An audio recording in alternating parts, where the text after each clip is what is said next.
Are you psychic? And if you are, do you still go to Mallworld? That is what I'm pondering right now. So I have not been to Mallworld in many, many years, probably 10 years. I'm not sure exactly. But since I've been on, this awakening journey, this spiritual journey, this transcendence that I've been doing, ain't no way. Ain't no way like a place like Mallworld could hold me anymore. It just can't. But I've been psychic and medium and all the things, blah, blah, blah, blah, blah, forever, like since I was born. And I knew I was medium when I was 18. But again, I was entrenched in Mallworld then. But I was, stuffing my gifts down. But now that my gifts are open and everything, I know Mallworld is, I can never get stuck there. It can never hold someone like me.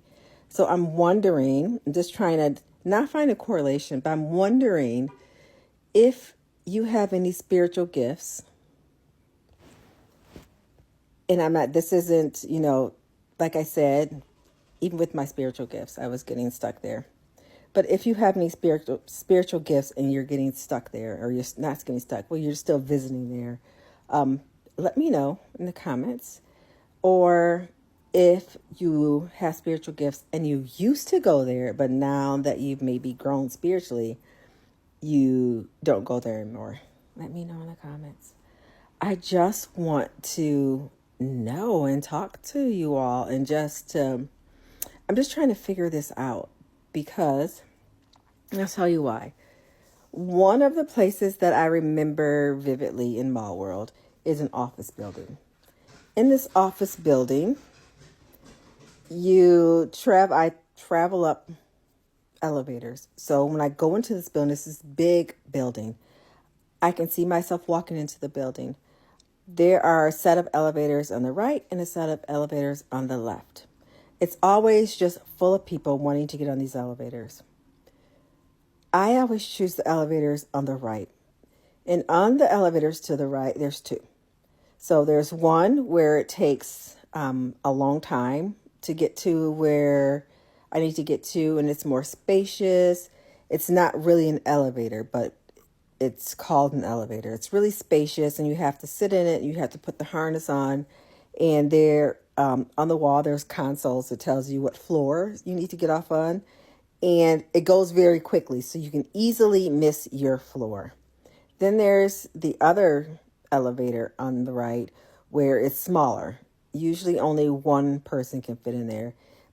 And it's not as good. It doesn't feel as good, even though it's small. It's very quick, and you kind of just get what you get in that one.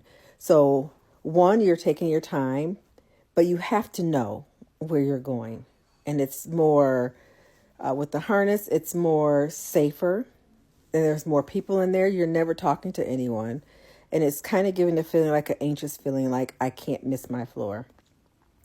The second one is quicker, but it's not safer. And it doesn't really guarantee that you're going to go where you need to go. On the lower floors, if you get off on the lower floors, things are better. You can there's things that you can go and do. There's, again, the office buildings. There's people working in there sometimes. But if you make a mistake and get off at the higher floors, it gets darker. And the higher you go, the darker it is. And really in the higher floors, there's no one there. And when I get off there, I know I'm not supposed to be there. And there's something there that's kind of chasing me and I'm hiding from it. Maybe sometimes there's other people there. I know if I go back to the elevators, the thing is going to be waiting for me. And so I can try to use the stairways. That works sometimes, but the stairways are always dangerous. But a few times I had made it past these dangerous floors and gone to the top floor.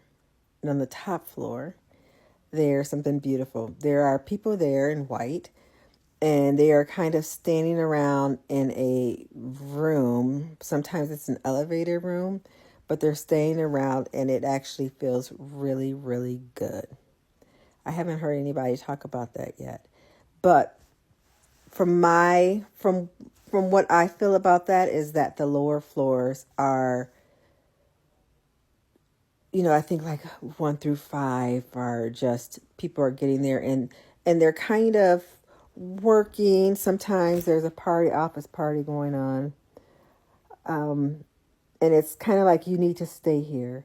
But then you go to levels, 6 through 8 and it's barren. There's nothing there.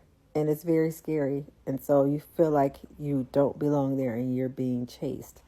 Then you go to the highest floor, we'll call it 10, and it is just opens up. It's like a higher consciousness. People in white, spirit guides, they're just kind of staying around. There's nothing going on, but there's also no harm. There's safety there. There's peace there. There's love there.